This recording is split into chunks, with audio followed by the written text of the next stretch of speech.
This video is all about the culture shocks that you might experience when moving to Vancouver. We're going to get into a wide range of topics that are going to help you truly understand what life is like here in Vancouver. I'm going to give you some of my hot takes and get into some very controversial topics near the end of this video. Things like religion, politics, and sex that my mother has advised me never to talk to anyone about. But hey, you're here and she isn't. She doesn't watch my channel anyways. Let's get into it right now.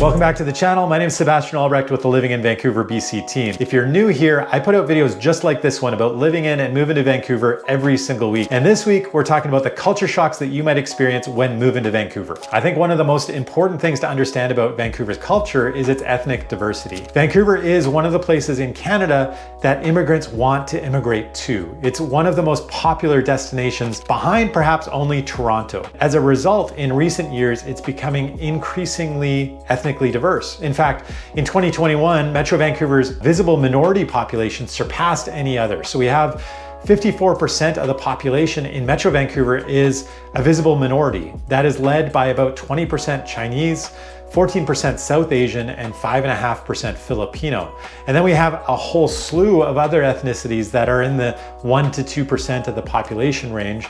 That would include West Asian, Korean, Latin American, African, Japanese, and Arab. At this point, about 50% of Vancouverites do not speak English as their first language, and over 42% of Vancouverites are immigrants. So it is a place of incredible ethnic diversity. All of these people are coming to Vancouver from other places in the world looking for a better life and coming together and living together. It's one of the things that I love most about Vancouver, the way that people are open-minded and understanding of one another. It's very unusual in the world. We don't see that in too many places, but it's definitely something that works in Vancouver and something that I'm incredibly proud of. And I think one of the roots of why the culture in Vancouver is the way it is, and we're going to get into more of that, I really do think that the ethnic diversity of Vancouver is sort of the foundation of where we get Vancouver's culture today.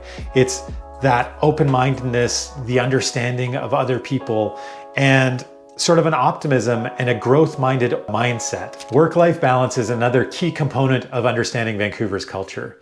So many people move to Vancouver because of the lifestyle that it offers. They come here often without a plan, perhaps without a job, no relationship, and maybe no place to live. But they're so motivated to live here that they kind of figure everything else out afterwards. And I feel that that is very different than people who decide to move to a place like Regina or Calgary or even Toronto. There's different motivations to move to those places. And so you do find more people that live in Vancouver really value a work-life balance, and they're looking for jobs that provide that flexibility. And as a result, a lot of employers in Vancouver offer flexibility when it comes to employment. And you also see a lot of people that don't really prioritize work. It's not that they don't work hard. It's that, there's no real value in overworking. Actually, people see more value in people who figure out how to be successful in their work life, their family life, and their play. So how do people balance those things in Vancouver?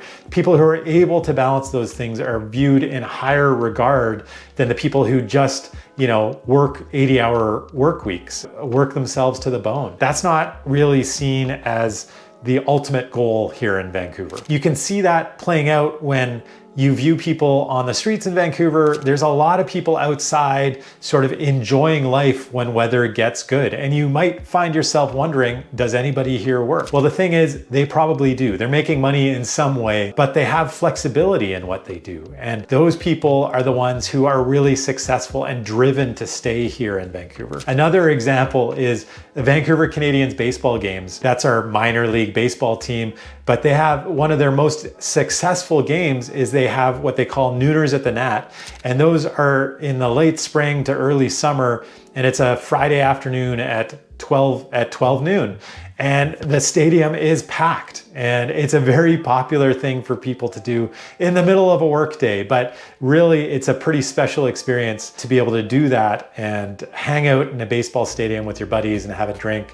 And it's a glorious experience to be outdoors in that way. Now, in as much as a work-life balance is really something that kind of unifies a lot of Vancouverites, it is, I would say, something that is shrinking a little bit as Vancouver becomes increasingly more expensive, and especially sort of in the last 4 years, 3 to 4 years, the post-COVID years with so much inflation, there are a lot of people struggling to make ends meet, and there are more people who have to sort of scramble to make those ends meet. And so people are doing, driven a little more to work, but there is still, the truth is at its very base, Vancouver culture really values that work-life balance. I think another thing to really understand about Vancouver's culture is its laid-back atmosphere and its people. We are relaxed, we're chill, we're not gonna get too worked up, we're not gonna get overly angry about stuff. I mean, of course, I'm talking in vast generalizations. I mean, this is a city of 3 million people. Obviously, there are people who are not chill in Vancouver, but on the whole, the culture is incredibly laid back. There's a willingness to be open to different perspectives, different ways of life. This sort of plays itself out in a couple of different ways. I can point to 2 examples. One would be the fact that mixed race couples aren't really a big deal. People are willing to just accept people for who they are and the choices that they make. This is unusual globally. There are many places where it's actually physically dangerous to be in a mixed race couple. Vancouver, that idea is almost laughable. It's absolutely no big deal to be a mixed race couple in Vancouver. Another example would be the openness and friendliness for the LGBTQ community. Vancouver is one of the most open-minded places for a diversity of sexuality. Again, it's this laid-back atmosphere, I think, this laid-back attitude that people just aren't gonna judge your personal, private decisions. Do whatever you want is kind of the attitude that people have. And thirdly, the other way I think that people, and I apologize for going from pretty serious topics to a much less serious topic, but casual dress. People in Vancouver really do dress casually. There's not a lot of formal wear in Vancouver, even when people are going out and, spending $1,000, $2,000 on a really nice restaurant. Very rarely are they going out wearing a suit, a tie, a tuxedo. You see a lot of active wear, a lot of yoga wear. People, are going to the office wearing yoga pants, and that's not really all that unusual. And it harkens back to what I was saying about, sort of a work-life balance and employers having an attitude where they're going to be accepting of people who value a work-life balance. And it can drive some people crazy coming from other markets, and in particular places where people really sort of put fashion at the forefront, a place like Montreal, let's say, or New York City. In Vancouver, that's not really a priority, and people don't judge overly much. Again, that laid back sort of attitude. People aren't going to judge you based on how you dress. There are some exceptions. Of course, again, city of 3 million people. People do have different expectations, but on the whole, Vancouver's incredibly casual and incredibly laid back. Health and fitness is a big part of Vancouver's culture, and it's a draw for people that come here from just about everywhere else, mainly because of Vancouver's moderate climate. Vancouver is one of those places in Canada where you can actually be outside all year round. And it's a comfortable place to actually be physically active all year round. So in the winter months in many other parts of North America and in Canada, it can be too cold to be outside comfortably. And in the summer months, it can be too hot to be physically active. Well, Vancouver has this moderate climate that kind of makes it an ideal place for those people who really want to be outdoors. And then we have such easy access to the outdoors, and we're surrounded by so much natural beauty. So we do tend to draw the people who really prioritize health and fitness, I think, to Vancouver more than almost any other place in Canada. And it's not just the old or the young, it's sort of this, just about everybody who lives in Vancouver does prioritize in some way health and fitness. And this can really be evidence on some of the nicer days where suddenly you see everybody outdoors, whether it's just as simple as like deciding to walk to work or bike to work, or they're playing, or they're running around the seawall, or they're going for a paddle on the ocean, or they're out playing active organized sports, things like soccer or lacrosse or baseball or basketball. All all these things are going on all around you. And then it also motivates you to be more physically active. And on top of those physical activities, it's also about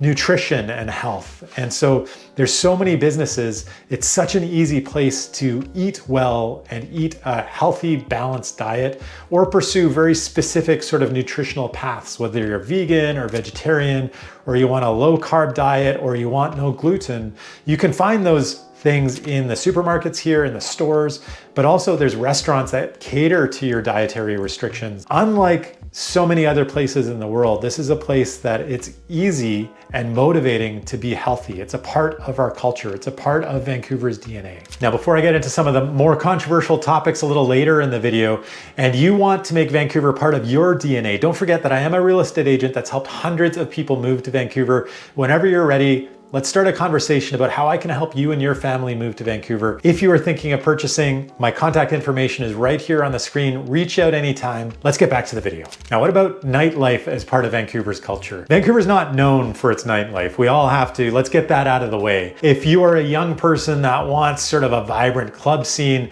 you're gonna be wanting to move to a place like Toronto, to New York City, or Berlin. Vancouver is not like that. Vancouver does kind of shut down early. Weeknights, downtown Vancouver, you're gonna find like there's a bit of life around, but it's not hustling, it's not bustling, it's not incredibly vibrant like you might find in some really big cities around the globe. But you have to keep in mind, the city of Vancouver is only about 700,000 people. Weekends downtown, that's definitely where it's happening. There are some clubs around, but you do have to understand things do tend to shut down early. We don't have places that are 24-hour drinking establishments or clubs, or where you can party all day, all the time. Most of our clubs will close around 2 a.m., I think up to 3 a.m. I don't know, I don't stay out that late anymore. But you are gonna find that being able to socialize and be out is more catered to a little more mature of an audience. So you're looking at people in their 30s to 50s. We have excellent bars, we have good assortment of pubs, places to gather and drink, and excellent, phenomenal restaurants. And so as far as drinking and eating, I feel like Vancouver punches well above its weight in terms of its quality that is out there, and your ability to socialize is exceptional in Vancouver if you would like to. And in fact, at this point, we've moved beyond sort of the way that Vancouver was founded, where there was a real conservatism around drinking culture. We are moving a little bit beyond that, where now it's becoming okay to actually have a drink at the beach or at a park, things that were completely ostracized or unacceptable even 20 years ago. And you're starting to also see sort of a little more businesses that are, the bars and the restaurants are able to have some seating outside, more patio seating.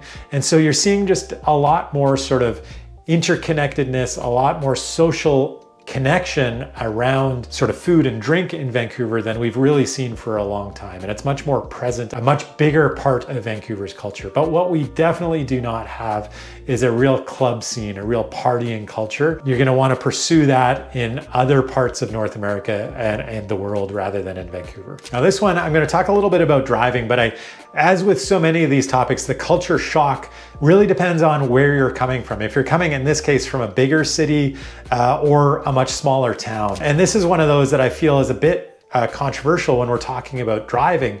But for the most part, I find Vancouver's drivers are incredibly courteous and incredibly law-abiding. One example of this I would point to is getting onto the Lionsgate Bridge in rush hour. You can be backed up for about an hour trying to get on this bridge, and there's, I don't know how many lanes, maybe 4, 6, 8 different lanes that are trying to all merge into sometimes just one lane. Quite often it's 2 lanes in rush hour, but all these people are trying to get in there. And if you watch that, if you watch people converging on that lane, nobody's getting angry. There's almost nobody is honking a horn, and everybody is taking their turn, which I think is actually pretty crazy. If you think about how that might go down in New York City or in Montreal, it would blow your mind the chaos that would ensue in those places. Traffic in Vancouver is actually not that bad, and drivers are actually, relatively speaking, pretty good. I think one of the things people will point to is Vancouver has some of the worst drivers in the world, But the truth is, almost no matter where you come from, you think your own city has some of the worst drivers in the world. And if you come from anywhere much less densely populated, if you're coming from Regina as an example, or you're coming from Leduc, Alberta, yeah, Vancouver's traffic is gonna seem a bit crazy, but the reality is, given its size, given the amount of traffic that we have, interconnectedness of so many different cities, trying to cross so many narrow paths, we have so many bridges, Vancouver's traffic is really not that bad. Another thing to note is your mind might be blown at how many expensive cars we have in Vancouver and how many incredible sports cars there are on the roads, and how many of those are being driven by incredibly young people with N stickers indicating that they're new drivers. They're driving cars that are worth more than some of our homes. And so that's a little something to get used to. And another thing about driving around Vancouver is acceptance of electric vehicles. We are at the forefront. We're an early adopter for electric vehicles. So there are some neighborhoods, specifically sort of in the wealthier, obviously, neighborhoods, but areas like Shaughnessy, Kitsilano, and West Vancouver have some of the highest adoption rates for electric vehicles in Canada. And so I know in a couple postal codes in Vancouver in particular, we're seeing well over 10% of cars, of all cars, are electric vehicles. And as far as new purchases, we're seeing more than 20% of new car purchases being electric vehicles. So you're gonna see courteous drivers, you're gonna see a lot of really exotic sports cars, and you're gonna see a lot of electric vehicles on the roads in Vancouver. We have a real lack of architectural history. I think that's something that's gonna be noticeable if you're moving here from many other parts of the world. And you have to understand how young Vancouver is. In comparison even to the eastern part of North America, people came to Vancouver relatively late. And not only did they arrive here relatively late, like people only really began, sort of our Western settlers only really kind of settled into the Vancouver area in the 1860s. But then in the city of Vancouver, we also had a massive fire right around the time that the city was founded in 1886, June 13th, 1886, we had what they called the Great Fire. And it basically destroyed the entire settlement. So anything that was built prior to 1886 was destroyed in that fire. Nearly, I believe 21 people died in that fire. They estimate somewhere between 600 and 1,000 buildings were destroyed in that fire, and everything had to be rebuilt. So there's very little that exists that was built from before that time, and what does exist from around that time isn't all that impressive. I mean, it was a pioneer town. You know, people didn't have a lot. They didn't have a lot of money or time to put into their homes. You know, the real beautiful homes started to come a little bit later in the late 1800s and in the early 1900s. And we do have, you know, there's a few buildings in the downtown core from the early 1900s, like the Dominion building as an example, that stands out as a historic architectural building in Vancouver, but there's very, very few of them. And then the other reality is that a lot of the downtown core was rebuilt and was kind of open and spacious, like the West End I have in mind, where there was a lot of settlement there early on. But a lot of that got torn down in the 60s and 70s to make way for the higher density construction that happened at the time.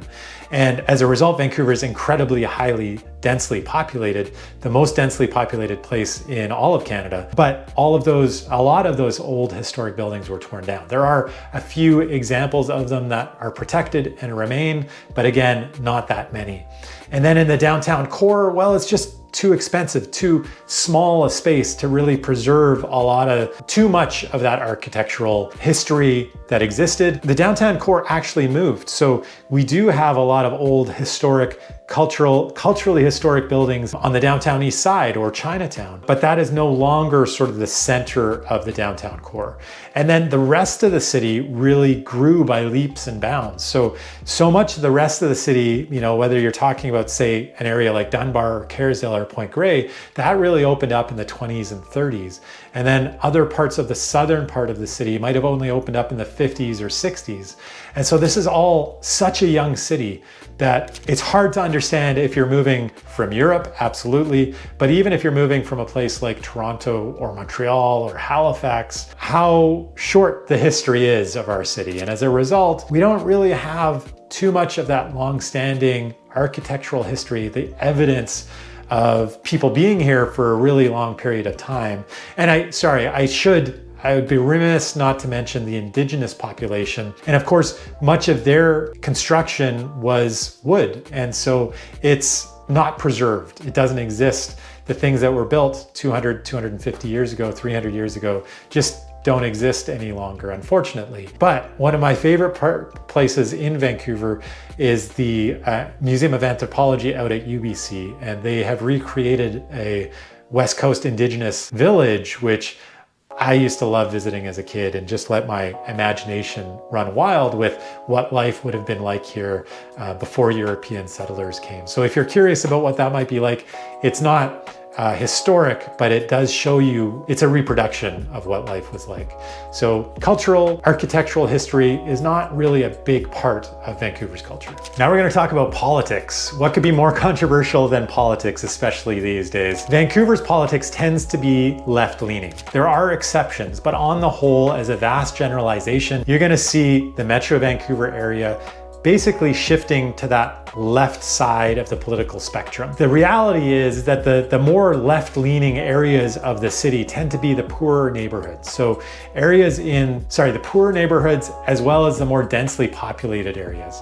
And so at the forefront of that would be areas in the downtown core and the downtown east side, surrounding Gastown, areas like Strathcona or Commercial Drive or Mount Pleasant. Those are all sort of the real primary left-leaning areas of the center of that political movement. But then there's areas that are much less densely populated and much wealthier that would typically be far right. Those areas in Vancouver actually tend to just be more centrist. They don't tend to be extreme in one way or another. And socially, I think if you were looking at this sort of from an outside perspective, you would see that socially those areas are actually pretty left-leaning, but fiscally they'd be more right-leaning. Overall, they tend to be a little more centrist. And so, we can see examples of this where federally, the areas that I talked about being more left-leaning would more likely be NDP voting areas, and the areas that tend to be more right-leaning tend to be sort of traditionally voting for the Liberal Party of Canada. There are exceptions where, there might be a Green Party candidate or there might be a Conservative Party candidate that gets voted on or voted for in these areas. As you move out of Vancouver, typically, especially further east, you are going to find that the political views kind of move a little further to the conservative, and especially areas like Surrey and Langley and moving out into the Fraser Valley. Those are areas that are much more conservative, and I think people might be surprised. I get a lot of feedback on this channel about how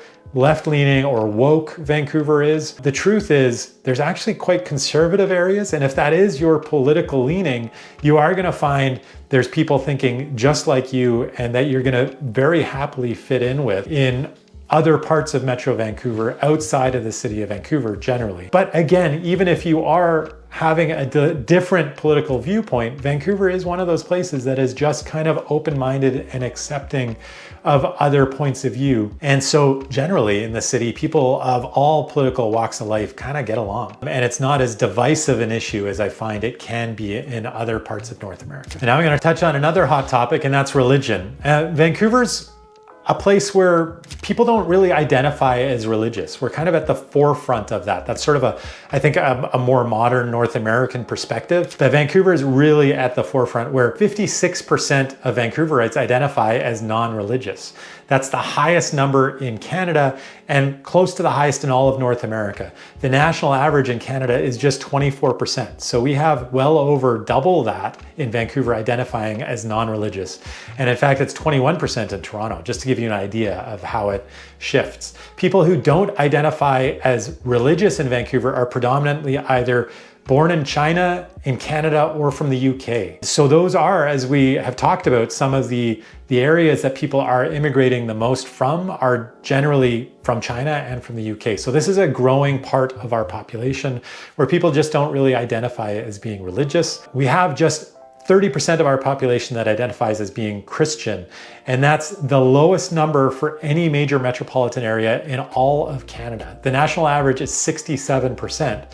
So that just gives you an idea of the diversity of Vancouver. In fact, the fastest growing religious group in Vancouver is Sikh. It's grown 60% since 2001. That's the second biggest religious group behind Christian, and other large religious groups are Buddhism and Islam. So Sikhism, Buddhism, Islam are the three major non-Christian religions in Metro Vancouver. But as much as people don't identify as religious in Vancouver, I think it is important to recognize that people do feel spiritual. There's a lot of people who may not say they don't go to church every day. They may not consider themselves Christian or Muslim or whatever it might be. But there are people who look at, I think more than most other places, sort of have a personal spirituality that they may not be willing to share with other people. They may not be willing to talk about. And you see this where, I think yoga and meditation are practices that a lot of people in Vancouver follow. And so there is more personal spirituality in Vancouver, I think, than in many other places that you're going to find. So let's talk about sex. Since we're in those controversial topics, we're not going to shy away from anything. It's important to understand that Vancouver is an open-minded, welcoming, laid-back city. And so this is true of sexuality as well, and sex in general. Vancouver was recently ranked as the 10th most sexually liberal city in the entire world. We're not talking just Canada, we're talking about the entire world. It was ranked just right behind Montreal. Montreal was considered the most sexually liberal in all of Canada, but ahead of Toronto and ahead of any other city in Canada. And this goes back to Vancouver being an open-minded, accepting,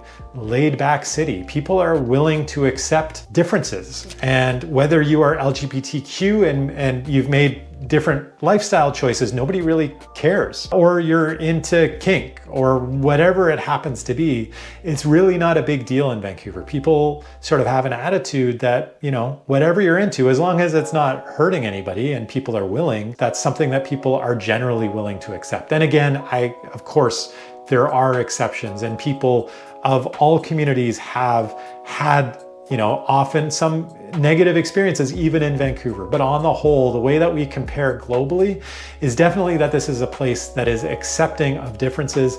And no matter, just specifically with sex, people are open-minded and liberal in the way they view it.